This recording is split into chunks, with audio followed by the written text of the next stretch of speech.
Ram Krishna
आम्हा सखे हरिजन संसार तो कोण लेखे आम्हा सखे हरिजन काळ ब्रह्मानंदेस रे आवडी पुरे संचली स्वप्नी तेही नाही चिंता रात्री जाता दिवस काळ ब्रह्मानंदेस रे आवडी पुरे संचली तुका म्हणे ब्रह्मरसे होय सरिसे भोज काळ ब्रह्मानंदेस रे आवडी पुरी संचली विढला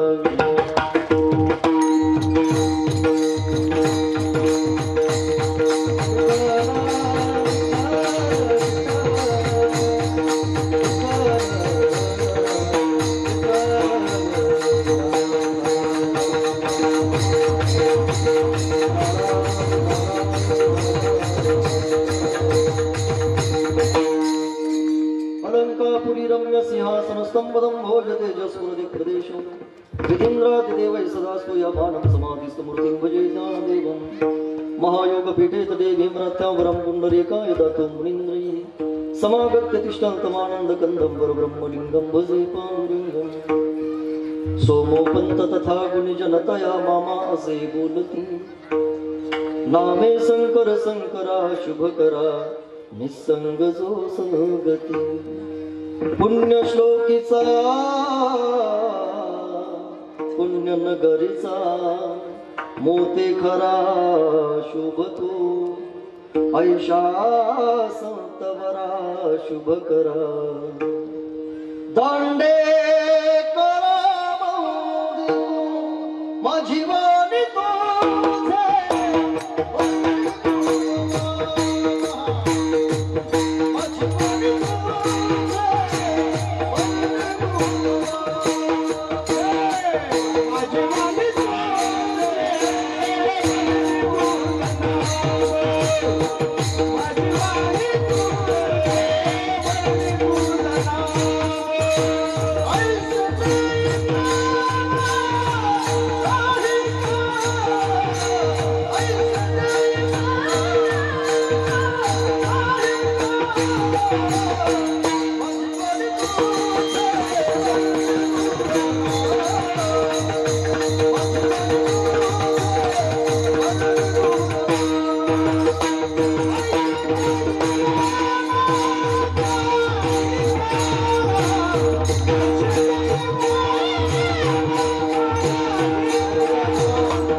तो ज्ञानंच विधाय भक्तिं विलोकितो येन समाधिराजा वैराग्यवन्तं सुविचारयोक्तं नमामि जोगं शिरसा गुरुन्तं जिथे ज्ञान विज्ञान संजीव होते जिथे योग विद्येस सामर्थ्य येते जिथे मानवाला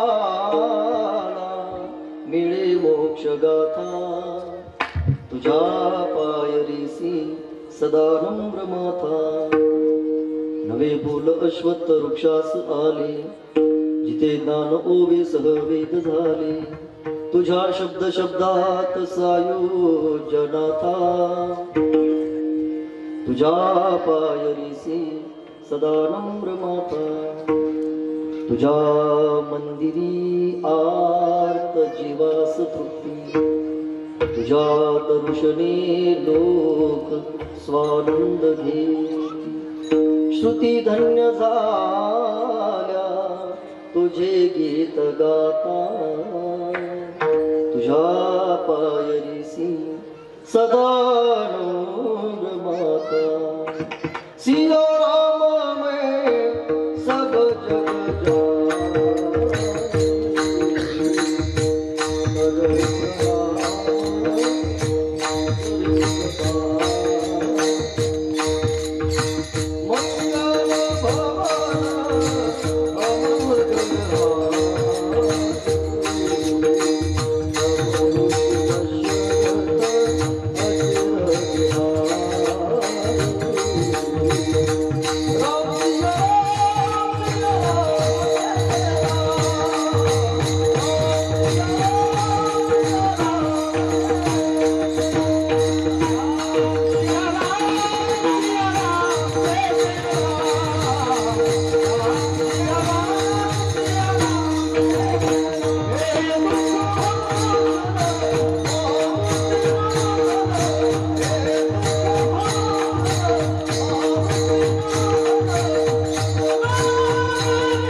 उदारा सोपान देवा मुक्ताबाई नमो त्रिभुवन पावनी अद्यत्र जननी देवाती सेवे लागे सेवक झालो तुमच्या लागलो निज चरणा अहो स्वामी तुकया देवा यावरी न करावा उभे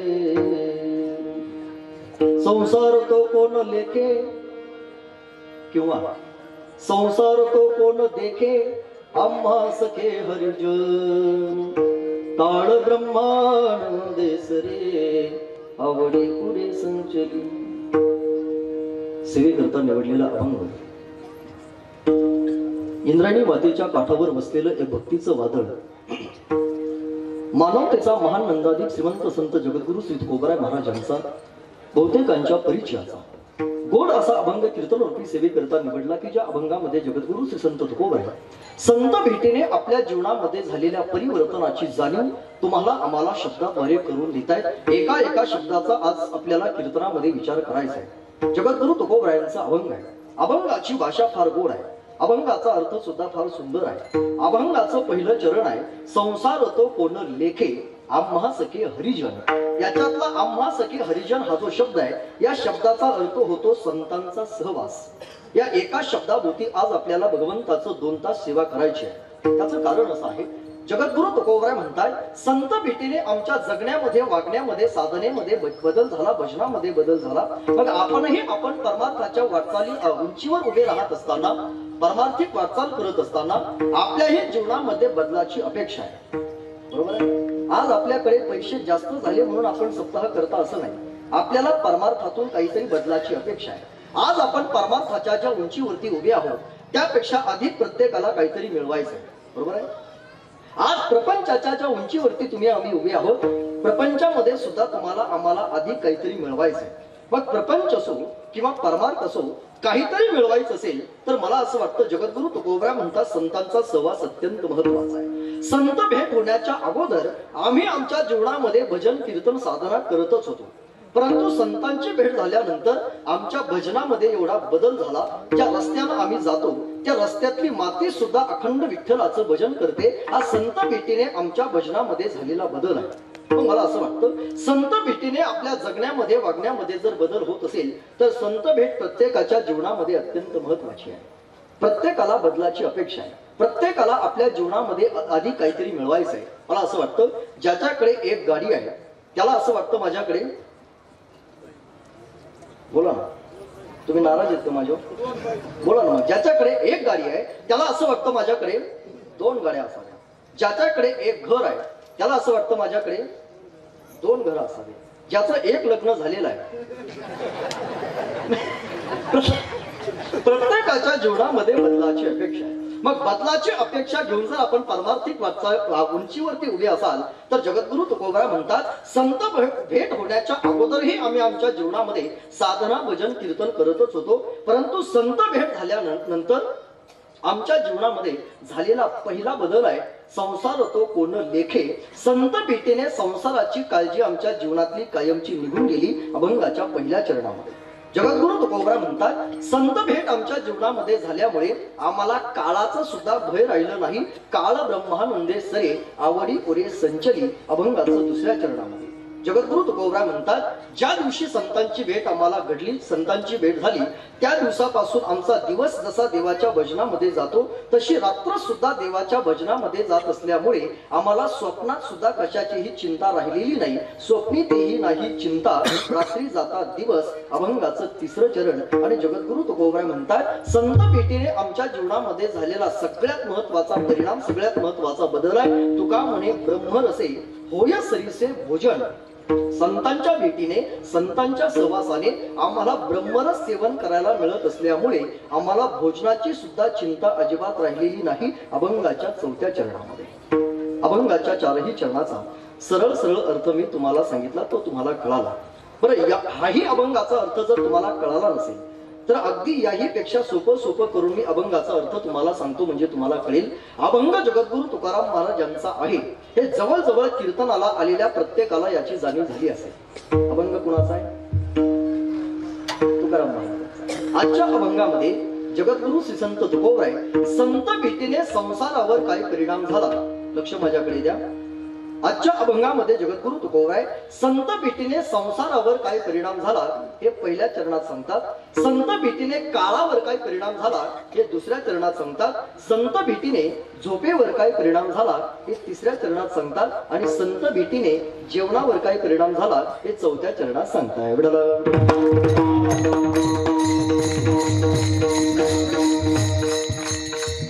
चारही चरणाचा सरळ सरळ भाव मी तुमच्या समोर मांडला, तो तुम्हाला कळाला. संकल्पित वेळेमध्ये गायलेल्या अभंगाची अर्थपूजा बांधत असताना ज्या निमित्तानं आपण या पवित्र दरबारामध्ये उपस्थित आहोत त्याबद्दलच्या काही प्रामाणिक आणि गोड भावना मला या निमित्तानं तुमच्या समोर व्यक्त कराव्या लागतील.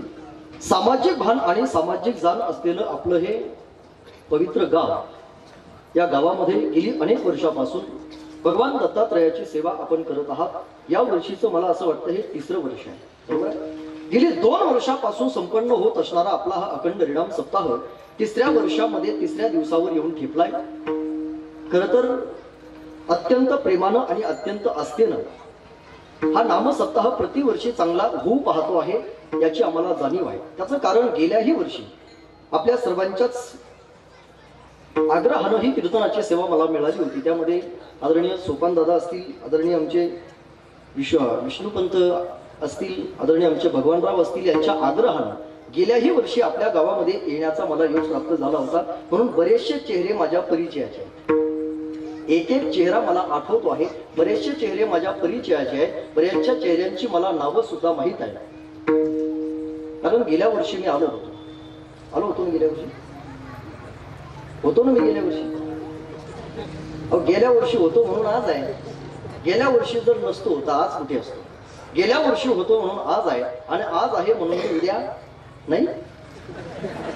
क्या भरोसा है इस जिंदगी का, साथ देते नहीं किसी का, तो काया नगर का सौदागर, एक दिन तो तुम्हें जाना है. उद्याचं काही घेऊन बसले दादा, माणसाचा क्षणाचा सुद्धा भरोसा नाही. कधी भगवंताचा निरोप येईल, कधी जावं लागेल हे सांगता येणार नाही. कोरोनाच्या 2 वर्षाच्या कालखंडातून, वाईट काळातून पुढे आलेले तुम्ही आम्ही सगळी माणसं आहोत. भगवंताने आपल्याला 3 लाटेमधून जिवंत ठेवलंय, याची जाणीव प्रत्येकाला क्षणाक्षणाला असली पाहिजे. या कोरोनाच्या 2 वर्षाच्या कालखंडात या महाराष्ट्राच्या मातीतले 1.5 लाख माणसं दादा कोरोनानं मरण पावलं. मला असं म्हणायचंय, 2 वर्षामध्ये या महाराष्ट्राच्या मातीतले 1.5 लाख माणसं कोरोनानं मेली. त्या महाराष्ट्राच्या मातीमध्ये आज आपण जिवंत आहोत, ही भगवंताची आपल्यावर केवढी कृपा आहे.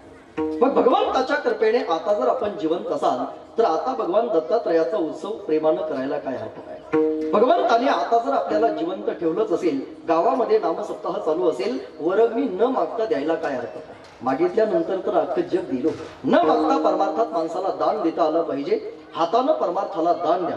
पायानं आळंदी पंढरपूरची एक तरी वारी करा आणि वाणीनं अखंड देवाचं नामचिंतन करत राहा. याच्या करताच भगवंताने आपल्याला 3 लाटेतून जिवंत ठेवलंय. ज्या ज्या वेळेला जी जी संधी आपल्याला अर्थात सेवा आपल्या वाट्याला येईल ती सेवा फक्त प्रेमयुक्त अंतःकरणानं माणसानं करावी. कुणाच्या वाट्याला गायनाची सेवा आली असेल, कुणाच्या वाट्याला वादनाची सेवा आली असेल, कुणाच्या वाट्याला अन्नदानाची सेवा आली असेल, कुणाच्या वाट्याला हा धर्ममंडप झाडून घेण्याची सेवा आली असेल, जी सेवा आपल्या वाट्याला आली आहे ती सेवा फक्त प्रेमयुक्त अंतःकरणानं करत राहा. हे या सेवेचं फल प्रत्येक माणसाला मिळत राहतं. फक्त प्रामाणिकपणे ती सेवा करणं महत्वाचं आहे. प्रत्येकाला कीर्तनच करता आलं पाहिजे असं काही नाही. आता इथं जर सगळेच कीर्तनकार असते तर ऐकायला कुणीच नसतं. कुणीतरी कीर्तन करायचे असतात, कुणीतरी कीर्तन आता टाळ वाजवायचा असतो, कुणीतरी कीर्तन ऐकायची असतात, कुणीतरी अर्थात अन्नदानाची सेवा करायची असते. जी जी सेवा आपल्या वाट्याला येईल ती सेवा प्रामाणिकपणे करत राहा. गेली 3 वर्षापासून जर एवढ्या प्रेमानं तुम्ही ही सेवा करत असाल तर ही तुमची सेवा पाहून भगवंताने तुम्हा सगळ्या गावकऱ्यांना उदंड आयुष्य आरोग्य प्रदान करावं शुभकामना भगवान दत्तात्रयाच्या चरणावर व्यक्त करेल. या नामसाधनेच्या द्वारा वारकरी संप्रदायातील तत्वनिष्ठ मंडळी या नामसाधनेमध्ये आपापली सेवा देतात. त्यामध्ये पहिली सुंदर चाल आपण ज्यांची ऐकली आहे, वारकरी संप्रदायातलं भजन क्षेत्रातलं फार मोठं वैभव आदरणीय आमचे उंगरट महाराज आपल्या स्वरांना प्रतिष्ठा देत देत वारकरी संप्रदायातली सेवा करणारी ही माणसं आहे. आदरणीय दिनकर महाराज कामकर आपल्या स्वरांना आपल्या साधनेला प्रतिष्ठा देणारी ही वारकरी संप्रदायातली मंडळी आहे. खरं तर यांच्या चाली ऐकत ऐकत आम्ही कीर्तनकार झालेली माणसं आहोत आणि त्यांच्या समोर आम्हाला कीर्तन करण्याचा योग येतो. हे आमच्या जीवनातलं खरं तर सौभाग्य आहे. आमचे क्षीरसागर महाराज आहेत, आदरणीय महाराज आहेत. आता सर्वांचीच नावं काय मला माहित नाहीत, कुलट महाराज आहेत. आज आमच्या कीर्तनाचं सौभाग्य आपल्या परिसरातलं फार चांगलं व्यक्तिमत्व गायीची सेवा ज्यांच्या हातून घडती आहे आदरणीय आमचे परम मित्र हरी महाराज या ठिकाणी आवर्जून उपस्थित आहेत. आता सर्वांची नावं घेणं काही या ठिकाणी शक्य नाही. एका वाक्यात जर बोलायचं ठरलं तर वारकरी संप्रदायातली जुनी पिढी आणि वारकरी संप्रदायातली नवी पिढी कीर्तनामध्ये उपस्थित आहे. याचं मला मनापासून आनंद आहे. त्याच पद्धतीनं ज्यांचा मृदुंग आपण ऐकत आहात, मृदुंग क्षेत्रातले दोनही फार मोठे मृदुंग सम्राट आपल्या बोटांच्या चपळाईने संबंध महाराष्ट्राला ज्यांनी फार कमी कालावधीमध्ये आपला परिचय घडवलाय त्यामध्ये मृदुंग सम्राट आमचे परम मित्र श्री हरिभक्तीपरायण लहू महाराज आणि आदरणीय श्री हरिभक्तीपरायण आमचे परम मित्र खंडू आबा सानप जे वारकरी संप्रदायातली नवी पिढी घडवण्याचं काम करतायत. आबाही या ठिकाणी आवर्जून उपस्थित आहे. दोघांच्याही बोटामध्ये जादू आहे. दोघांच्याही बोटामध्ये अशी जादू आहे की त्यांच्या जादूला बोट ठेवायला जागाच नाही. काय म्हणू, दोघांच्याही बोटामध्ये अशी जादू आहे की त्यांच्या जादूला बोट ठेवायला जागाच नाही आणि अशी माणसं बोटावर मोजण्या एवढीच असतात. म्हणून भगवान दत्तात्रयानं या दोघांना आयुष्यामध्ये कधी बोटभर सुद्धा कमी पडू देऊ नये अशी माझी प्रामाणिक इच्छा आहे. ज्यांना कळालं त्यांना धन्यवाद. ज्यांना नाही कळले ते कीर्तन सुटल्यानंतर पोटभर जेवण करून जा म्हणजे झाले. अरे वारकरी संप्रदायाला समर्पण देणारी सगळी माणसं आहेत. ही सगळी माणसं तुम्हाला डोळ्यानं जरी सहज दिसत असली ना तरी आपापल्या साधनेला न्याय देणारी ही सगळी माणसं आहेत. काहींनी आपलं जीवन मृदुंग कलेला समर्पित केले, काहींनी आपलं जीवन गायन कलेसाठी समर्पित केले, काहींनी आपलं जीवन कीर्तनासाठी, काहींनी आपलं जीवन गोशाळेसाठी अर्थात समर्पण देणारी ही सगळी माणसं आहेत. या सगळ्या माणसाला मनापासून जपा. या माणसावर मनापासून प्रेम करा. इतर असं म्हणेन, आपल्या परिसरातला गायक असू द्या, वादक असू द्या, विनेकरी असू द्या, यांच्यावर आपल्याला मनापासून प्रेम करता आलं पाहिजे. एखाद्या वेळेला तुम्ही आमच्यासारख्या कीर्तनकारांवर नाही प्रेम केलं तरी चालेल.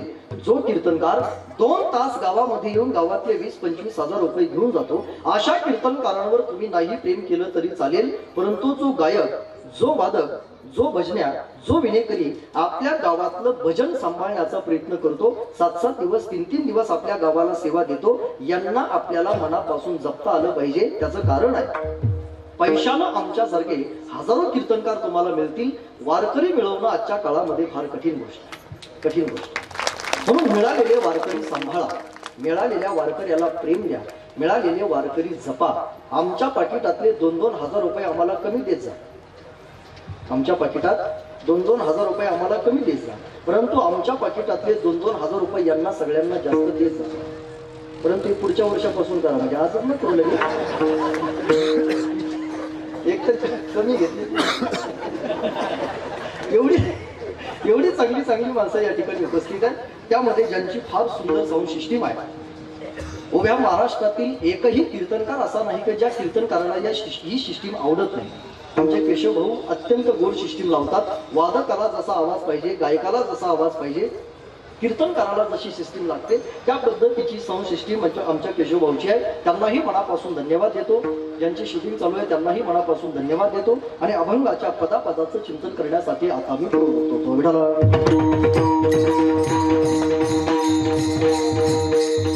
अभंग जगद्गुरु श्री तुकोबराय यांचा असून या अभंगामध्ये जगद्गुरु श्री संत तुकोबराय संत भेटीने आपल्या जीवनामध्ये झालेल्या परिवर्तनाची तुम्हाला मला जाणीव करून देतात. लक्ष माझ्याकडे द्या म्हणजे तुम्हाला कीर्तन कळेल. जगद्गुरु तुकोबराय म्हणतात, संत भेट होण्याच्या अगोदरही मी माझ्या जीवनामध्ये साधना करत होतो. संत भेट झाल्यानंतर माझ्या जगण्यामध्ये वागण्यामध्ये बदल झाला. मी असं म्हणेल, संत भेट होण्याच्या अगोदरचे तुकाराम महाराज आणि संत भेट झाल्यानंतरचे तुकाराम महाराज याच्यामध्ये थोडासा फरक आहे. कळत असेल तर पहा, मी तुम्हाला प्रमाण सुद्धा देईल. संत भेट होण्याच्या अगोदरचे तुकोबराय आणि संत भेट झाल्यानंतरचे तुकोबराय याच्यामध्ये फरक आहे. हे कळालं नसेल तर सोपं करून सांगतो. माळ घालण्याच्या अगोदरचे आपण आणि माळ घातल्यानंतरचे आपण याच्यामध्ये काहीतरी फरक झाला असेल. माळ घालण्याच्या अगोदर कुठेही बसलं तरी चालत होतं, काहीही खाल्लं तरी चालत होतं, कुठेही गेलं तरी चालत होतं, काहीही पिलं तरी चालत होतं. परंतु माळ घातल्यानंतर मात्र कुठेही जाता येत नाही, कुठेही बसता येत नाही, काहीही खाता येत नाही, अर्थात काहीही पिता येत नाही. माळ घालण्याच्या अगोदरचे आपण, माळ घातल्यानंतरचे आपण याच्यामध्ये जसा फरक आहे तसं संत भेट होण्याच्या अगोदरचे तुकोबराय, संत भेट झाल्यानंतरचे तुकोबराय याच्यामध्ये थोडा फरक आहे. हेही नसेल कळालं, याही पेक्षा सोपं उदाहरण देतो. लग्न होण्याच्या अगोदरचे आपण, आता पुढचं बोललंच पाहिजे का, आणि लग्नानंतरचे आपण याच्यामध्ये थोडासा फरक असेल ना. गेल्या वर्षी जर तुमच्या गावातलं एखाद्या मुलाचं लग्न झालं असेल, उद्या सकाळी त्याच्या आईकडे जा आणि आईला विचारा, काय आई साहेब गेल्या वर्षी तुमच्या मुलाचं लग्न झालं, कसा चाललाय तुमच्या मुलाचा संसार, तुमच्या जीवनामध्ये तुम्हाला सुनमुख पाहायला मिळालं, सुनही तुम्हाला मिळाली, कसा चाललाय तुमच्या मुलाचा संसार. त्यावेळेला ती आई आपल्याला सांगेल, महाराज गेल्या वर्षी तुमच्या आशीर्वादानं माझ्या मुलाचं लग्न झालं, मला सुनही चांगली मिळाली, सुनमुखही मला पाहायला मिळालं, माझ्या मुलाचा महाराज संसार सुखाचा चाललाय. परंतु खरं सांगू, माझा मुलगा आता पहिल्यासारखा अजिबात राहिलाच नाही. म्हणजे त्याच्यात काय झाला, बदल झाला.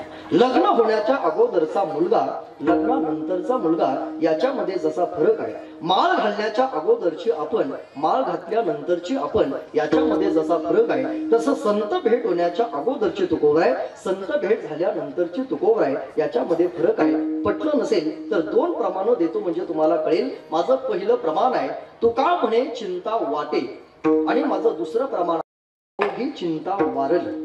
याच्यातला छोटासा अर्थात फरक असा आहे, तुकोबराय म्हणतात, संत भेट होण्याच्या अगोदर माझ्या जीवनामध्ये मला चिंता होती, तुका म्हणे चिंता वाटे, ज्या दिवशी संतांची भेट झाली अवघी चिंता वारली. संत भेट झाल्यानंतर माझ्या जीवनामध्ये बदल झाला, अवघी चिंता वारली. मला असं वाटतं, अवघी चिंता वारली हे प्रमाण ज्या वेळेला माझ्या समोर येतं त्यावेळेला मला नेहमी असं वाटतं, अवघी चिंता वारली असं लिहिण्याऐवजी तुकोबरायांनी जर अवघी चिंता निघून गेली असं जर लिहिलं असतं तर काही फरक पडला असता. कळतंय तुम्हाला? अवघी चिंता वारली लिहिण्याऐवजी अवघी चिंता निघून गेली असं जर लिहिलं असतं तर काही फरक पडला असता.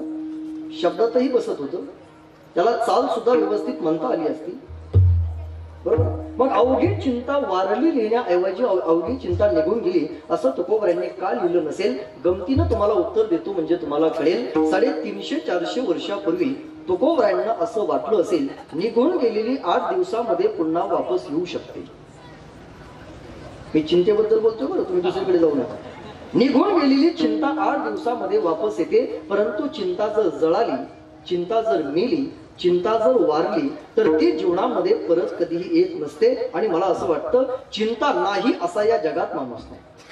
आता कीर्तनाला आलेला असा एकही माणूस नाही की त्याला आपल्या जीवनामध्ये एकही चिंता नाही. आता तुम्ही सगळे या ठिकाणी कीर्तनामध्ये उपस्थित आहात, तुम्हा सगळ्यांना एकच चिंता आहे, महाराज कीर्तन कधी संपवतील, बरोबर आहे? आणि मला एकच चिंता आहे, कीर्तन सुटल्यानंतर किती देतील.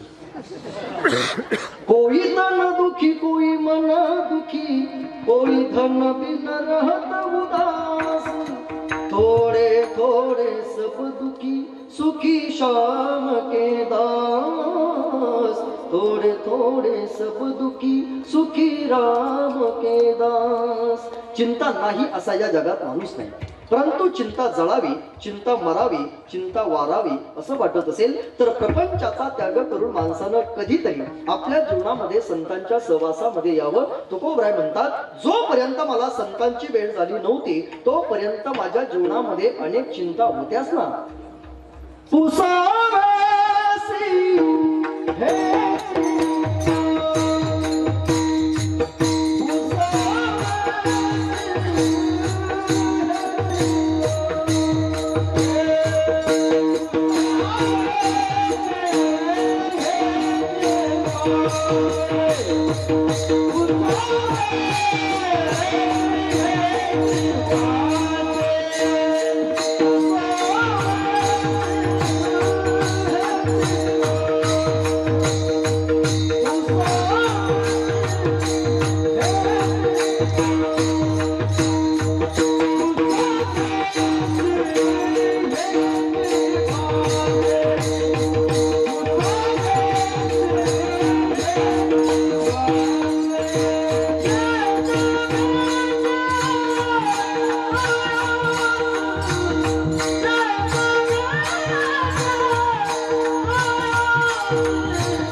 जोपर्यंत संतांची भेट झाली नव्हती माझ्या आयुष्यामध्ये चिंता होती, देव मला कधी भेटेल. संतांची भेट झाली, माझ्या जीवनातली चिंता वारली, अवघी चिंता वारली.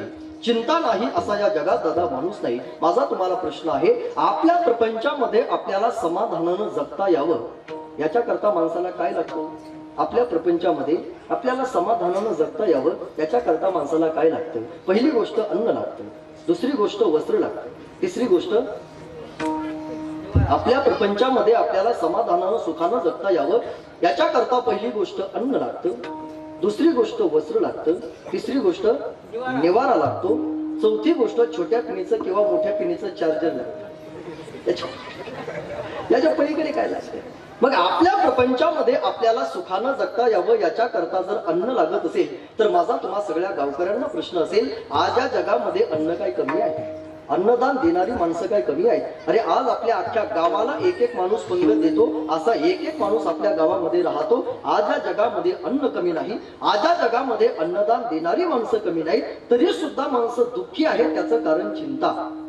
पूर्वीच्या काळामध्ये लोकांना खायला भेटत नव्हतं म्हणून माणसं मरत होती. आबा, पूर्वीच्या काळामध्ये लोकांना खायला भेटत नव्हतं म्हणून माणसं मरत होती. 350 वर्षापूर्वी तुकोबरायांची पहिली पत्नी अन्न करिता मरण पावली. त्या काळामध्ये लोकांना खायला भेटत नव्हतं, माणसं मरत होती. भगवानराव, तुमचं वय किती आता? 45. तुमच्या या 45 वर्षाच्या आयुष्यामध्ये तुमच्या या बाभूळ गावात एखादा माणूस खायला न भेटला म्हणून मरण पावला असं तुम्ही ऐकले की? खाऊन खाऊन बरेच मेले असते, परंतु खायला भेटत नाही म्हणून माणसं मरत नाही. त्याचं कारण आज या जगामध्ये अन्न कमी नाही, आज या जगामध्ये अन्नदान देणारी माणसं कमी नाही, तरी सुद्धा माणसं दुःखी आहेत. त्याचं कारण चिंता. पूर्वीच्या काळामध्ये लोकांना घालायला कपडे नसायचे. आज एका माणसाला 50 ड्रेस आहेत. जुन्या लोकांना तुम्ही विचारा, त्यांनी पाहिलं असेल पूर्वीच्या काळामध्ये 3 भावामध्ये एखादा शर्ट असायचा. आज एका माणसाला 50 ड्रेस आहेत, तरी सुद्धा माणसं दुःखी आहेत. त्याचं कारण चिंता. पूर्वीच्या काळामध्ये लोकांना राहायला घरं नसायची. आज एखाद्याची झोपडी असेल, एखाद्याचा बंगला असेल, निवारा नाही असा या जगात माणूस नाही. तरी सुद्धा माणसं दुःखी आहेत. त्याचं कारण फक्त चिंता. मग जगद्गुरु तुकोबराय म्हणतात एवढ्या चिंता जर आपल्या आयुष्यामध्ये असतील आणि तुम्ही जर आयुष्य जगत असाल आणि आपल्या जीवनातली चिंता वारावी मरावी असं जर वाटत असेल तर कधीतरी प्रपंचाचा त्याग करा. प्रपंचाचा थोडासा त्याग करून संतांच्या सहवासामध्ये या. घर सोडून कधीतरी संतांच्या सहवासामध्ये माणसानं आलं पाहिजे. घर सोडण्याची माणसाला सवय असली पाहिजे. घर सोडून माणसानं कधीतरी आळंदी पंढरपूरला जावं. घर सोडून माणसानं कधीतरी तीर्थयात्रेला जावं. घर सोडून माणसाने कधीतरी गावातल्या एखाद्या नामसप्ताहातल्या कीर्तनामध्ये यावं. घर सोडण्याची सवय प्रत्येकाला असावी. का असावी? त्याचं कारण आहे. घर सोडण्याची सवय प्रत्येकाला असली पाहिजे. त्याचं कारण एक दिवस आपल्याला कायमचं घर सोडून निघून जायचं. कायमचं घर सोडून जात असताना आपल्याला त्रास होऊ नये याच्याकरता घर सोडण्याची सवय असावी. जावं तर प्रत्येकालाच लागणार. आएगा सो जाएगा राजा रंग फकीर रे, कोई सिंहासन चढ़ चला तो कोई बंधा जंजीर. देह है काळा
या आपल्या अत्यंत सुंदर अशा नामसप्ताहामध्ये वारकरी संप्रदायातील कीर्तन क्षेत्रातलं फार मोठं वैभव, आपल्या तालुक्यातलं वारकरी संप्रदायातले एक चांगलं व्यक्तिमत्व, आमच्यावर ज्यांचं अत्यंत बंधुवत प्रेम आहे, अगदी लहान भावाप्रमाणे आमच्यावर ज्यांचं प्रेम आहे, आदरणीय आपल्या तालुक्याचं भूषण शिवशाहीर कल्याणजी महाराज काळे आवर्जून महाराज या ठिकाणी उपस्थित आहेत. हे आमच्या कीर्तनातलं खरं तर सौभाग्य आहे. खरं तर ते आज पॅन्ट घालून आलीच नाही तर मी फेटा काढला बी असता. कीर्तन तुम्हालाच करायला लावलं असतं. आदरणीय कल्याणजी महाराज महाराज आहेत त्यांना मनापासून धन्यवाद. त्याच पद्धतीनं शिवशाहीरामजी अक्षयजी महाराज या ठिकाणी आवर्जून उपस्थित आहेत, त्यांनाही मनापासून धन्यवाद देतो. संत भेट तुमच्या माझ्या जीवनामध्ये अत्यंत महत्वाची आहे. जगद्गुरु तुकोबराय म्हणतात, जोपर्यंत आपल्याला संतांची भेट होत नाही तोपर्यंत तुमच्या माझ्या आयुष्यामध्ये चिंता असतात. आपल्या जीवनातल्या चिंता जाव्यात, मराव्यात, वाराव्यात असं जर वाटत असेल तर प्रपंचाचा त्याग करून संतांच्या सहवासामध्ये या. संत भेट जर जीवनामध्ये झाली आपल्या जगण्यात, वागण्यात, साधनेमध्ये बदल होतो. म्हणून संत भेट अत्यंत महत्वाची आहे. मला असं वाटतं जीवनामध्ये सगळ्या गोष्टी आपल्याला प्रयत्नानं मिळतील, संत मिळवणं ही गोष्ट फार कठीण आहे. मी असं म्हणेन, तुमच्या खिशात जर पैसा गेला ना, तुम्ही थोडंसं कष्ट करा, कष्टाने तुम्हाला तुमचा पैसा पुन्हा मिळवता येतो. तुमचं आरोग्य जर गेलं, तुम्ही पथ्य पाळा, औषध घ्या, गेलेलं आरोग्य सुद्धा तुम्हाला पुन्हा मिळवता येतं. चांगलं आहे का? गेलेला पैसा मिळतो, गेलेलं आरोग्य मिळतं, गेलेली सत्ता सुद्धा माणसाला पुन्हा मिळवता येते. मी पुन्हा येईन म्हणणारी माणसं पुन्हा येतातच ना. येऊन काय करतात हा त्यांचा प्रश्न आहे. परंतु गेलेली सत्ता मिळते, गेलेलं आरोग्य मिळतं, गेलेला पैसा मिळतो, संत नाही मिळत. संत नाही. तात मिले पूर्णिमात मिले, सुनिधात मिले जुबती सुखदा, राज मिले गजवाज मिले, सब साज मिले मनुवांचित पाय, लोक मिले विधि लोक मिले, परलोक मिले वैकुंठ में जाई, सुंदर और सब कुछ मिले, परिसंत समागम दुर्लभ भाई, बहु अवघड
संत मात्र दादा प्रयत्नानं मिळवता येत नाही.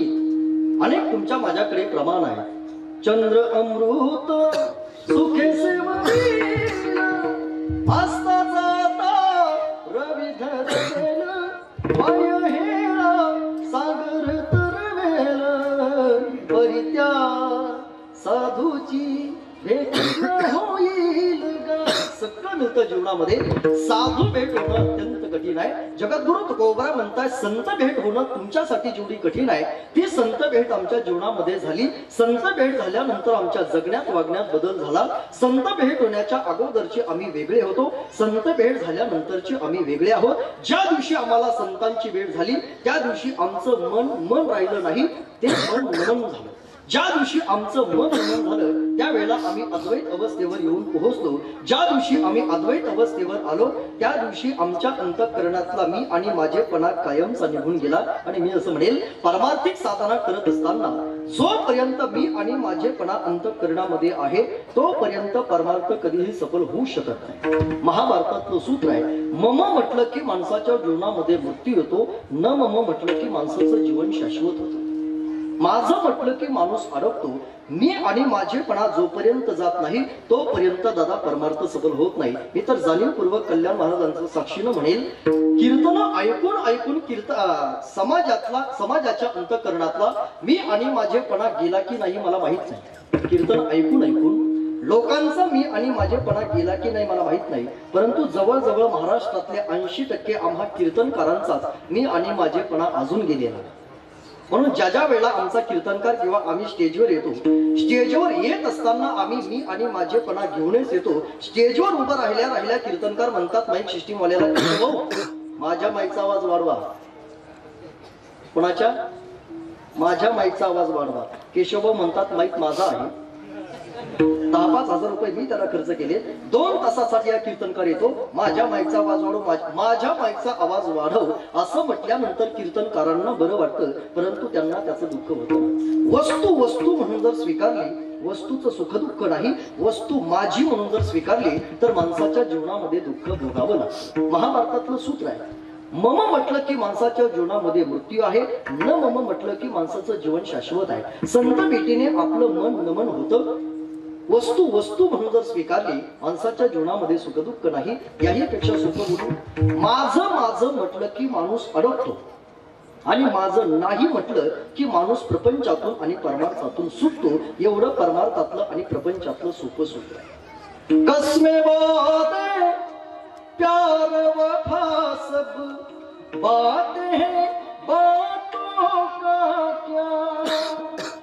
कसमे बातें प्यार वफा सब बातें हैं, बातों का क्या.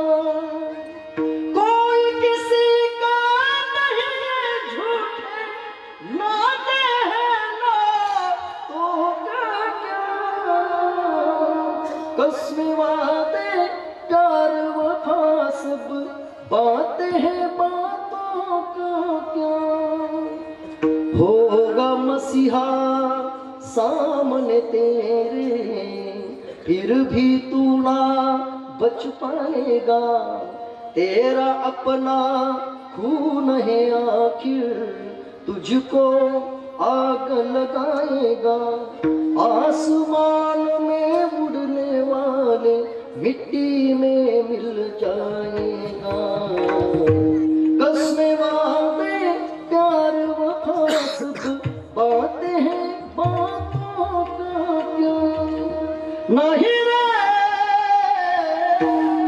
नहीं मुना,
कोण कुणाचे सगळे सोयरे मेल्या मागे सर्व राहतील तुटतील धागे दोरे नाही रे नाही कुणाचे परंतु नाही कुणाचे कुणी अशी म्हणणारे कीर्तनकार लाखाला 8,000 देतात आपल्या आपल्या तेव्हा जास्त प्रगट करू नका यांना कळू देऊ नका बाकी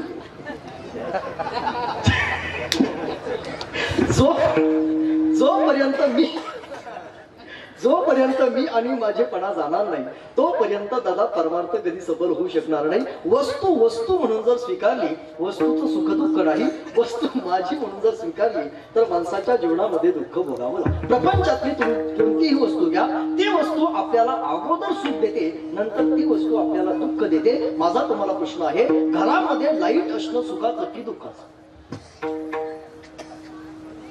मी घरी जाऊ का निघून हा काही वेदांताचा प्रश्न आहे का बोला घरामध्ये लाईट असणं सुखाचं की दुःखाचं सुखाचं घरामध्ये फ्रीज असणं सुखाचं की दुःखाचं सुखाचं घरामध्ये एसी असणं सुखाचं की दुःखाचं सुखाचं एका महिन्यानंतर लाईट बिल येणं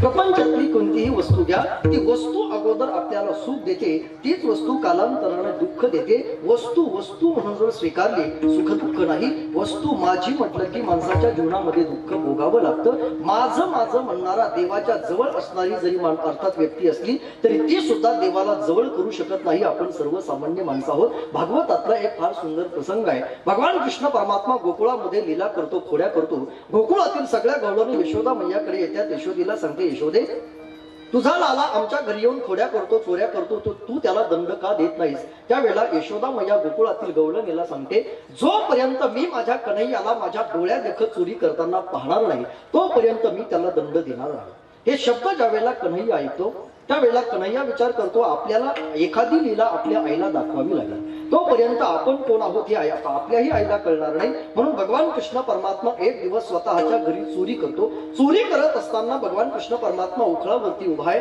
आणि उखळावरती उभा राहून दैदूत चोरून घेतो हे कार्य करत असताना गोकुळातील एक गवळण कन्हैयाला पाहते धावत यशोदा मैयाकडे येते आणि यशोदेला सांगते यशोदे तू म्हणाली होती ना जोपर्यंत तुझा लाला डोळ्या देखत चोरी करणार नाही तोपर्यंत त्याला शिक्षा करणार नाही आज तुझा कन्हैया तुझ्या घरामध्ये चोरी करतोय आता तरी तू त्याला पकडलं पाहिजे आता तरी तू त्याला दंड दिला पाहिजे आता तरी तू त्याला शिक्षा केली पाहिजे गोकुळातील ती गवळण यशोदेच्या हातामध्ये एक दोरी देते आणि सांगते कन्हैयाला बांधून ठेव यशोदा मैया ज्या वेळेला कन्हैयाला बांधायला कन्हैयाच्या जवळ येते कन्हैयाला बांधण्याच्या अगोदर यशोदा मैया त्या उखळाला बांधायला सुरुवात करते आणि उखळाला बांधायला सुरुवात केल्यानंतर ती गोकुळातील गवळण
बांध लिया तू अपना गोपाला, कन्हैयाला आता तरी तू त्याला पकडलं पाहिजे, बांधलं पाहिजे. यशोदा मैया ज्या वेळेला भगवंताला पकडण्याकरता त्याच्या जवळ जाते, भगवंताला बांधण्याच्या अगोदर लक्ष माझ्याकडे द्या. यशोदा मैया त्या उखळाला बांधायला सुरुवात करते आणि उखळाला बांधत असताना गोकुळातील गवळण म्हणते, यशोदे तुला काही वेडवीड लागले का? अरे चोरी करणारा तो कृष्ण आहे, लीला करणारा तो कृष्ण आहे, चोरी करून पळून जाणारा सुद्धा तो कृष्ण आहे. त्याला बांधण्याऐवजी त्या उखळाला ना दगडाला कशा करता बांधते? दगडाला बांधायची गरज काय? दगड थोडी आपली जागा सोडून इकडे तिकडे पळून जाणार आहे. पळून जाणारा तो कृष्ण आहे, त्याला पकड. त्या उखळाला बांधायची अर्थात पकडायची गरज काय? उखळाला बांधायची गरज काय? उखळ तर दगड आहे. दगड आपली जागा सोडून इकडे तिकडे कधी जात नसतो. की तुम्ही कधी असं ऐकलंय तुमच्या घरातला एखादा दगड फुटला आणि तो कीर्तनाला आला? म्हणजे फक्त दगडाबद्दलच बोलतोय, दुसरं दगड आपली जागा सोडून इकडे तिकडे जात नसतो. मग यशोदा मैया म्हणते, मी उखळाला बांधते त्याचं कारण असं आहे, भगवान कृष्ण परमात्मा जरी चोरी करत असला तरी चोरी करणारा जेवढा गुन्हेगार असतो ना, तेवढा चोरीला साह्य करणारा सुद्धा गुन्हेगारच आहे. या अर्थात कृष्ण जरी चोरी करत असला तरी तो उखळावरती उभा राहून चोरी करतो आहे. उखळ सुद्धा गुन्हेगार आहे, म्हणून अगोदर मी उखळाला बांधते. यशोदा मैया उखळाला बांधून ठेवते आणि ज्या वेळेला भगवंताला बांधायला जाते त्यावेळेला यशोदा मैयाच्या हातातली दोरी दोन बोट कमी पडते. भगवंताला बांधत असताना दोनच बोट दोरी कमी का पडली हा प्रश्न ज्या वेळेला भागवतामध्ये विचारला गेला त्यावेळेला प्रातस्मरणीय डोंगरेजी महाराजांनी भागवतामध्ये दिलेलं असं उत्तर आहे, भगवंताला बांधत असताना दोनच बोट दोरी कमी पडली. त्याचं कारण त्या दोरीतलं एक बोट होतं मीपणाचं आणि दुसरं बोट होतं माझेपणाचं. देवाची आई जरी असली आणि मी आणि माझेपणा जर तिच्याही अंतःकरणातला गेलेला नसला, देवाची आई देवाला बांधू शकत नाही. आपण तर प्रपंचातले सर्वसामान्य माणसं आहोत. धरीला पंढरीचा चोर ही अवस्था जीवनामध्ये येण्यासाठी अंतःकरणातला अगोदर मी आणि माझेपणा जावा लागतो. ज्या वेळेला मी आणि माझेपणा जाईल त्या दिवशी येऊनी गोपाळ राहे तेथे मी आणि माझेपणा अंतःकरणातला गेला. माणूस अद्वैत अवस्थेवर यावा लागतो. अद्वैत अवस्थेवर येण्याकरता मन नमन व्हावं लागतं. जगद्गुरु तुकोबरा म्हणतात, संतांची वेळ झाल्यामुळे आमचं मन नमन झालं. मन नमन झाल्यामुळे आम्ही अद्वैत अवस्थेवर आलो. अद्वैत अवस्थेवर आल्यामुळे मी आणि माझेपणा कायमचा निघून गेला आणि मी आणि माझेपणा गेल्यामुळे आता आम्हाला कुणी जगद्गुरु म्हटलं काय आणि आता आम्हाला कुणी शिव्या दिल्या काय, आम्हाला त्याचं काही वाटत नाही. त्याचं कारण आता आमचं मन आमचं राहिलं नाही, आमचं मन नमन झालं. पारमार्थिक साधना करत असताना आपलं मन जर नमन झालं तर कुणी आपल्याला शिव्या दिल्या काय आणि कुणी आपल्याला नावं ठेवलं काय आपल्याला काही वाटत नाही, काही वाटत नाही. आणि पारमार्थिक साधना करणाऱ्या माणसाला लोक नावं ठेवत असतात. आता आम्ही कीर्तन करतो, उभ्या महाराष्ट्रात कथा कीर्तन करत फिरतो. मग कीर्तन करत असताना आमची कीर्तनं सगळ्यांनाच आवडतात असं काही नाही. कुणाला आमचं कीर्तन आवडतं, कुणाला आवडत नाही. ज्यांना कीर्तन आवडत नाही ती लोक आम्हाला नावं ठेवत राहतात. आम्हाला सुद्धा नावं ठेवणारी माणसं काही जगात कमी नाही. आता कीर्तनकाराला तर हल्ली काय बोलतील सांगता येत नाही मला. आता बऱ्याच ठिकाणी मोठाल्या नामसप्ताहामध्ये कीर्तनकाराला हार घालण्याकरता ते विमान ठेवलेलं असतं. तुम्हाला माहित असेल, बटन दाबलं की ते विमान सरळ करत येतं. कुणीतरी कार्यकर्ता उठतो, विमानाचा हार काढतो, कीर्तनकाराच्या गळ्यामध्ये हार टाकतो, बटन दाबलं की ते विमान सरळ करत वापस जातं आणि दुसऱ्या दिवशीसाठी ते उभं राहतं. पहिल्यांदा ज्यावेळेला मी माझ्या आयुष्यात कल्याण महाराज ते विमान पाहिलं, पहिल्यांदा विमान पाहिल्यानंतर मी कीर्तन सुटल्यानंतर कार्यकर्त्यांना म्हटलं हे काय आहे. कार्यकर्त्यांनी मला काय उत्तर दिलं पाहिजे, हरी महाराज. तो कार्यकर्ता म्हटला, महाराज तुम्हाला माहित नाही का तुकाराम महाराजांना विमान आलं होतं. तो मला काय म्हणाला, तुम्हाला माहित नाही का तुकाराम महाराजांकरता विमान. मी म्हटलं महाराज मी आहेस का तू आहेस, मला माहित नाही का तुकाराम महाराजांना विमान आलं होतं. मग या विमानाचा आणि त्या विमानाचा संबंध काय. तो म्हटला नाही नाही महाराज, तुकाराम महाराजांकरता जसं ते विमान आलं होतं ना तसं तुमच्याकरता हे विमान आहे म्हटलं. आता हे ऐकल्यानंतर तरी मी गप्प बसायला पाहिजे होतं ना.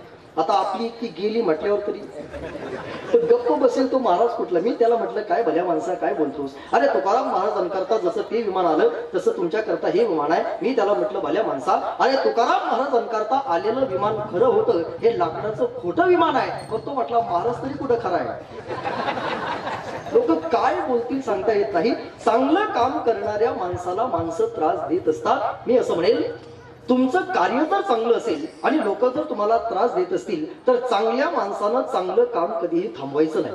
मी एका साधूंना असा प्रश्न विचारला होता, महाराज कितीही चांगलं काम करावं ही लोक त्रासच देतात, किती चांगलं काम करा, काय केलं पाहिजे. त्यावेळेला त्या साधूंनी मला उत्तर दिलं, महाराज एकतर माणसानं चांगलं काम करायचंच नाही, ते काय म्हणाले, एकतर माणसानं चांगलं काम करायचंच नाही हरी महाराज, आणि जर तुम्हाला चांगलं काम करायचं असेल तर लोकांनी त्रास दिला तरी अजिबात करायचं, एकतर चांगल्या कामामध्ये पडायचंच नाही, आणि जर तुम्हाला पडायचं असेल लोकांनी त्रास दिला तरी तुमचं चांगलं काम कधी थांबवायचं नाही. त्याचं कारण तुमचा रस्ता जर चांगला असेल, तुमचा मार्ग जर चांगला असेल, चांगल्या माणसानं चांगल्या रस्त्यावर चालत राहावं, चालत राहावं, चालत राहावं. नक्की एक दिवस आडवे येणारे माणसं बाजूला तरी होतील, आणि तुमचा खरा परिचय समाजाला झाल्यानंतर तीच आडवी येणारी माणसं तुमच्या बोटाला धरून त्या चांगल्या रस्त्यावर चालायला सुरुवात करतील. फक्त तुम्हाला चांगल्या मार्गावर चालावं लागेल.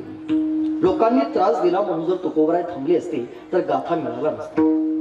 लोकांनी त्रास दिला म्हणून जर मला असं वाटतं ज्ञानोबराय थांबले असते, ज्ञानेश्वरी तुमच्या माझ्या हातामध्ये पडली नसती. लोकांनी त्रास दिला म्हणून जर छत्रपती शिवाजी राजे थांबले असते तर हे हिंदवी स्वराज्य आपल्याला पाहायला मिळालं नसतं. छत्रपती शिवाजी राजांसारखे राजे आता या जगात पाहायला मिळत नाही. त्रास सहन करून सुद्धा स्वराज्य उभं केलं असे राजे आता नाही. जगद्गुरु तुकोबरायांच्या कीर्तनामध्ये 2-2 तास राजे कीर्तनामध्ये समोर येऊन बसायचे. असे राजे आता शोधावे लागतात. शोधू कुठर धावू कसर, मीच स्वतःला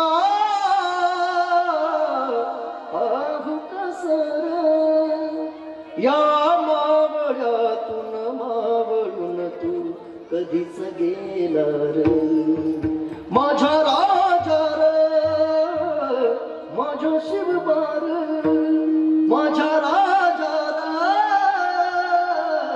माझ्या शिवबार.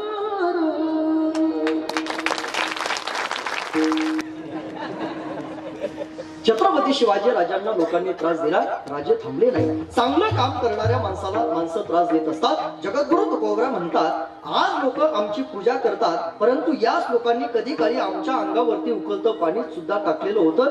आता लोक आम्हाला काही जगद्गुरु म्हणतात, काही आम्हाला शिव्या देतात. कुणी आम्हाला जगद्गुरु म्हटलं काय, कुणी आम्हाला शिव्या दिल्या काय, आम्हाला त्याचं काही वाटत नाही. त्याचं कारण कोणी निंदा कोणी वंदा,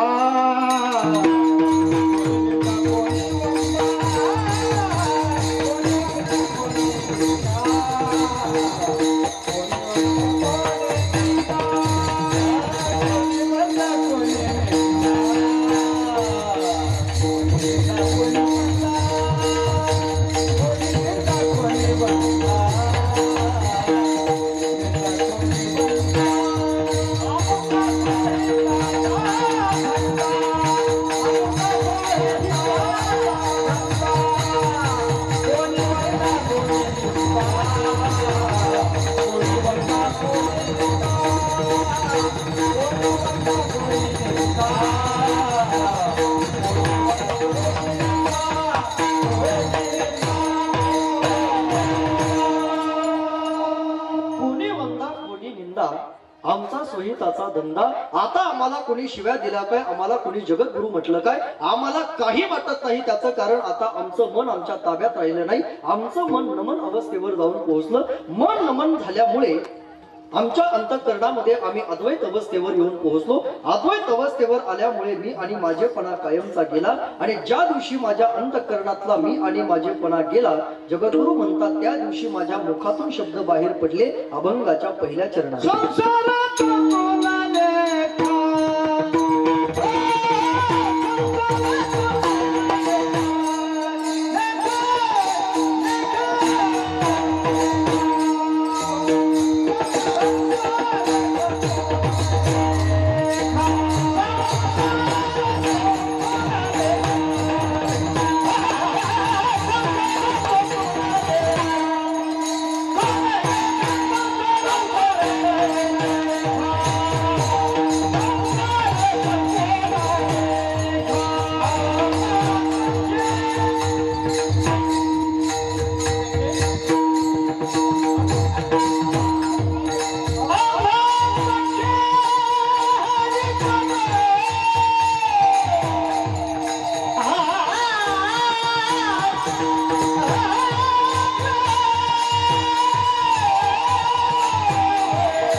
जोरदार गळे वाजवा. जोरदार म्हणजे जोरदार. तुम्ही अगोदर जोरदार शब्दाचा जोरदार अपमान केला होता. एखाद्या गायकाचा एखादा स्वर जर आपल्याला आवडला तर त्याच्याकरता आपल्याला टाळी वाजवता आली पाहिजे. एखाद्या मृदुंग सम्राटांचा एखादा बोल जर आपल्याला आवडला तर त्यांच्याकरता सुद्धा टाळी वाजवता आली पाहिजे. त्याचं कारण गुरुवर्य वैद्य बाबा पाठामध्ये नेहमी असं म्हणायचे, गुणहीन पुरुषाला गुणवानाची किंमत कधीही कळत नसते. ज्याच्याकडे एकही गुण नाही तो दुसऱ्या करता कधी टाळी वाजवणार नाही. गुणहीन पुरुषाला गुणवानाची किंमत कधीही कळत नसते. बाबांचं दुसरं वाक्य असायचं, गुणवान गुणवानाचा द्वेष करतो. महाराष्ट्रातले बरेचसे गुणवान असे आहेत की ते एकामेकाचा द्वेष करण्याचंच आयुष्य घालवतात. परंतु बाबांचं तिसरं वाक्य असं असायचं, एखादा गुणवान असा असतो की तो स्वतः सर्वगुण संपन्न असतो, परंतु स्वतः सर्वगुण संपन्न असून तो दुसऱ्या कलाकारांवर मनापासून प्रेम करतो असा लाखातला एखादा असतो. म्हणून त्यांच्याकरता ताली वाजवत.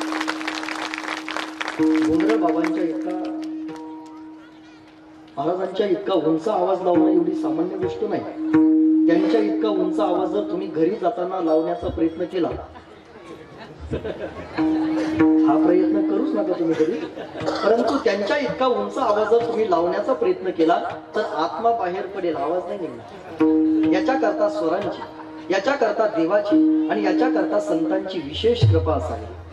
संसार तो कोण लेखे आम्हा सखे हरिजन. जगद्गुरु तुकोबराय म्हणतात, संसार तो कोण लेखे आम्हा सखे हरिजन. हे शब्द आमच्या मुखातून त्या दिवशी बाहेर पडले ज्या दिवशी माझ्या अंतःकरणातला मी आणि माझेपणा गेला. मी आणि माझेपणा जाण्याला कारण आम्ही अद्वैत अवस्थेवर आलो. अद्वैत अवस्थेवर येण्याचं कारण आमचं मन नमन झालं आणि आमचं मन नमन होण्याला कारण आम्हा सखे हरिजन, हरिजनांची संगत अर्थात संतांची संगत आम्हाला घडली. आमचं मन नमन झालं आणि संसाराबद्दल काळजी आमच्या जीवनातली कायमची निघून गेली. त्याचं कारण संसार संसार संसार म्हणजे तरी काय. कधीतरी ज्ञानेश्वरी उघडा, माऊली आपल्याला संसाराची व्याख्या सांगतील. आगा उपजणे आणि निमणे, जन्माला येणं आणि मरण हा एक प्रकारचा जरी संसार असला तरी तुकोबराय म्हणतात, आम्ही जरी जन्माला आलेलो असलो तरी आम्हाला आमच्या जीवनामध्ये मरावं मात्र लागणार नाही. आम्ही तर सदेह वैकुंठाला जाणारी माणसं आहोत. नाही आम्हा जियावे मरावे लागत. आहो अखंडित जैसे तैसे. आम्ही जन्माला आलो, आम्हाला मरण नाही. मरण रूपी नावाचा संसार आम्हाला राहिला नाही, म्हणून संसार होतो कोण लेखे. दुसरा संसार सांगितला जातो त्याला अहंकार नावाचा संसार असं म्हणतात. तुकोबराय म्हणतात, आम्ही परमार्थिक वाटचाल करत आहोत. मग पारमार्थिक उंचीवर असताना आमच्या अंतःकरणामध्ये अहंकार राहिलेला नाही. आणि आम्ही तर असं म्हणतो, वारकरी संप्रदायातली जी जी साधक मंडळी असेल त्यांच्या अंतःकरणाला अहंकाराचा वारा सुद्धा लागू नये याच्याकरता आमच्या संतांनी तशा देवाकडे मागण्या सुद्धा केल्या. अहंकाराचा वारा म्हणला गुराजसा माझ्या विष्णुदासा भाविकासी. अहंकाराचा वारा सुद्धा संतांना नाही, म्हणून अहंकार नावाचा संसार संतांना नाही. जगद्गुरु तुकोबराय लिहितात, त्याही पुढे जाऊन तिसरा संसार सांगितला जातो त्याला देह नावाचा संसार म्हणतात.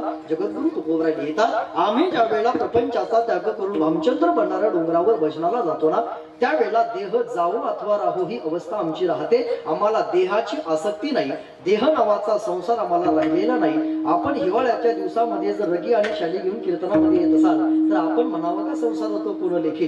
संसार होतो कोण लेखे म्हणण्याकरता अहंकार नावाचा संसार जावा लागतो, देह नावाचा संसार जावा लागतो, अर्थात जन्म आणि मरण रूपी नावाचा संसार जावा लागतो.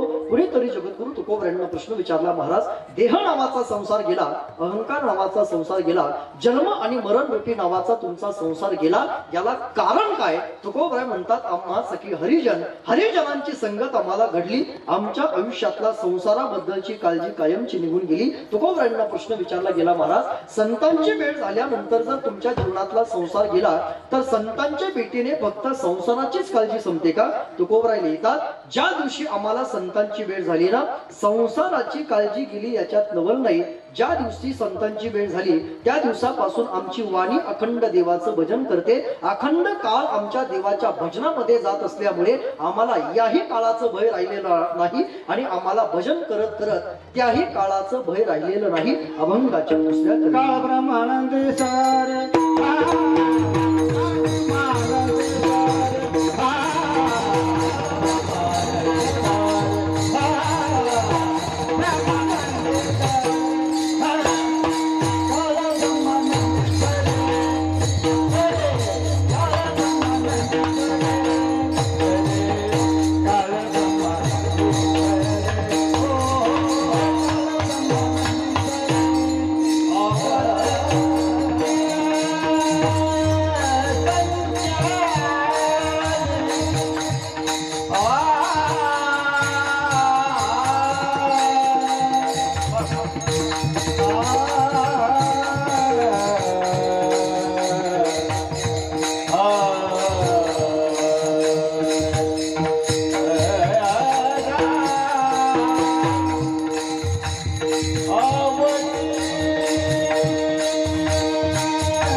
अभंगाच्या दुसऱ्या चरणामध्ये जगद्गुरु तुकोबराय लिहितात, संत भेट झाल्यामुळे मला काळाचं बही राहिलं नाही. आमचा काळ अखंड देवाच्या भजनामध्ये जातो.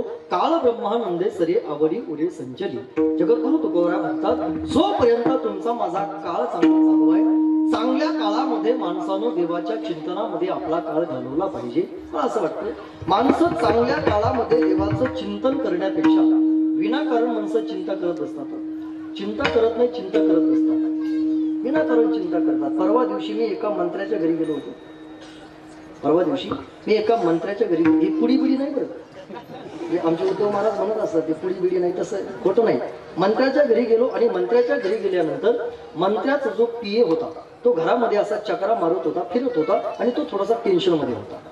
मग परिचय असल्यामुळे मी त्या पीएला म्हटलं, काय हो तुम्ही खूप टेन्शन मध्ये दिसता, काय झालं? तो म्हटला, महाराज आमच्या साहेबांची तब्येत बरी नाही. कोणाची? मी म्हटलं, मग तुमच्या साहेबांची तब्येत बरी ना, मग एवढं टेन्शन घ्यायची गरज काय? तो म्हटला, नाही नाही महाराज आमच्या साहेबांनी सकाळपासून काही खाल्लं नाही. मी म्हटलं, अख्खा महाराष्ट्र खाल्ला ना त्यांनी, जे खाल्लं ते तरी त्याला पसू दे, वेगळं टेन्शन घ्यायची गरज काय? कधीतरी ज्ञानेश्वरी उघड, माऊली सांगतील पुढील आजचे ओझे आपुल्या माता घ्यायचे. अरे त्या साहेबाच्या रक्ताची माणसं टेन्शन घेत नाही, तू त्याचा पीए आहेस, घेतो कशाला? तुकोबराय म्हणतात, आपुली आपण करा सोडवण, संसार बंधनातून स्वतःची सोडवण स्वतःला करावी लागते. जगाचं टेन्शन डोक्यावर घेऊन जगतो कशा? स्वतःचं भजन स्वतःला करावं लागतं. आपलं भजन आपल्या बायकोने करून उपयोग होणार नाही, आपलं भजन मुलानं करून उपयोग होणार नाही, आपलं भजन गावकऱ्यानं करून उपयोग होणार नाही. आपलं भजन दादा आपल्यालाच करावं लागेल आणि ते भजन करत असताना चांगल्या काळात करावं लागेल. ज्या दिवशी काळ बदला घ्यायला लागेल त्या दिवशी हात असून सुद्धा तुम्हाला टाळी वाजवता येणार नाही. ज्या दिवशी काळ बदला घेईल त्या दिवशी पाय असून सुद्धा तुम्हाला चौघांच्याच पायानं जावं लागेल. ज्या दिवशी काळ बदला घेईल त्या दिवशी अर्थात तोंड असून सुद्धा देवाचं भजन करता येणार नाही. चांगल्या काळामध्ये देवाचं भजन करत राहा. काळ ज्या दिवशी बदला घेतो जगात सोडवणारं कुणी नसतं. चांगलं कीर्तन आहे का? ज्या दिवशी काळ बदला घेतो ना, ज्या दिवशी काळ बदला घेतो, 10 कोटीची गाडी आपल्या जवळ असते त्या दिवशी, परंतु त्या 10 कोटीच्या गाडीमध्ये आपल्याला व्यवस्थित बसता येत नाही. त्याचं कारण त्या दिवशी आपल्याला मुळव्यात झालेला असतो. लोक म्हणतात, महाराज त्या माणसाची गाडी पहा 10. अरे गाडी काय पाहतो, त्याची बॉडी पाय, त्याला व्यवस्थित बसता येत नाही. ज्या दिवशी काळ बदला घेतो त्या दिवशी घरामध्ये रोज पंचपक्वान्न असतं, परंतु घरामध्ये पंचपक्वान्न असताना सुद्धा रोज तुम्हाला घरातलं विधवा वरणच खावं लागतं. हा काळाचा बदला आहे. विधवा वरण म्हणजे त्याच्यात काहीच नाही. सौभाग्यवती वरण म्हणजे तडका दिलेला, ते नाही मिळत. चांगल्या काळाचा वापर चांगला करावा. मी चांगले महाराज आणि चांगले संत असे पाहिले ज्यांनी काळाचा आणि समाजाचा दुरुपयोग केला. संत असूनही आजही ते जेलमध्येच आहेत. संत असू द्या, महाराज असू द्या, काळाचा आणि समाजाचा जर दुरुपयोग घडत असेल तर ते कर्म तुम्हाला भोगावं लागेल. चांगल्या काळाचा वापर चांगला करा. भगवंताने जर हात दिले असतील, हातानं समाजाला दान देत राहा. भगवंताने जर पाया दिले असतील, पायानं आळंदी पंढरपूरची वारी करा. भगवंताने जर वाचा दिली असेल, मीराबाई सारखं देवाचं भजन करत राहा. एक राधा एक मीरा दोनों ने शाम को चाहा, अंतर क्या दोनों की चाह में बोलो, एक प्रेम दीवानी एक दरस दीवानी, एक प्रेम दीवानी एक दरस दीवानी. मीरा ने मधुबन में ढूंढा, राधा ने मन में पाया. कधीतरी पहा वृंदावनातलं भजन. वृंदावनातली माती सुद्धा अखंड विठ्ठल देवाचं भजन करते. वृंदावनातली माती, वृंदावनातले माकड सुद्धा देवाचं भजन करतात. आपण भाकरी खाऊन देवाचं भजन करत नाही. वृंदावनातली माकड, वृंदावनातली माती, वृंदावनातली झाडं सुद्धा देवाचं भजन करतात. वृंदावन का कण कण बोलो, राधे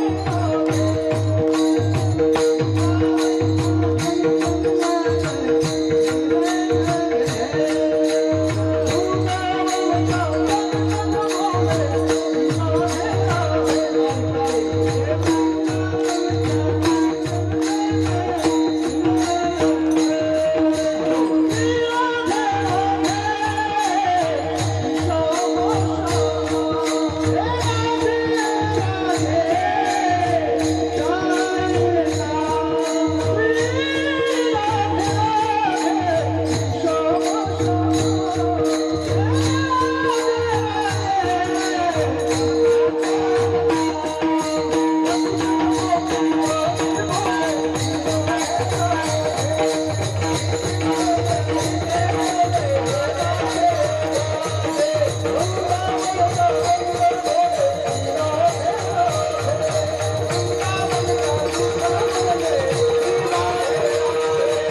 वाणीनं म्हणता आलं.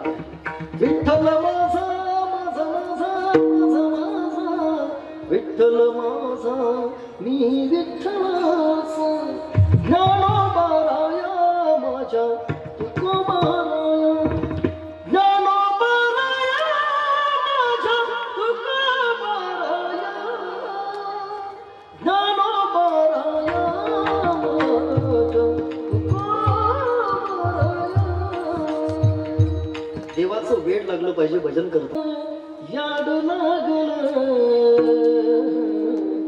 विठू तुझ्या नावाचं याड लागलं विठ्ठलाच्या नावाचं याड लागलं.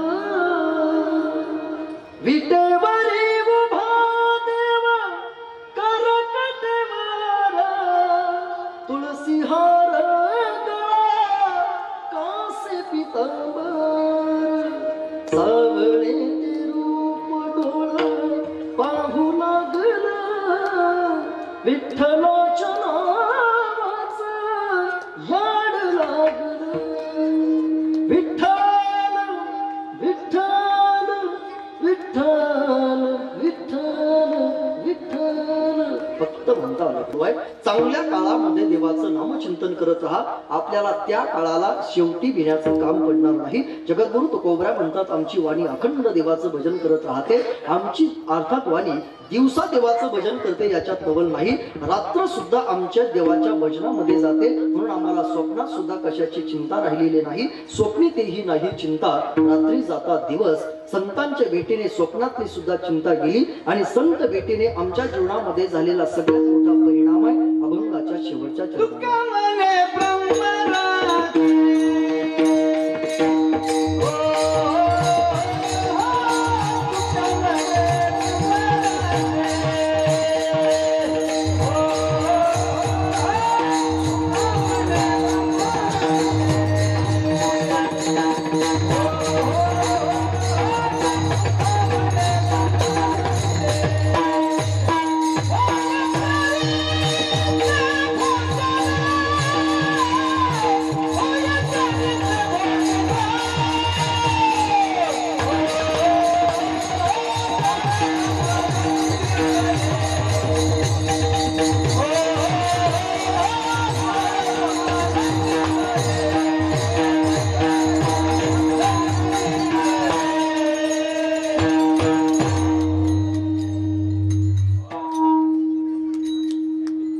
एकदा 2020 साठी जोरदार टाळी वाजवा.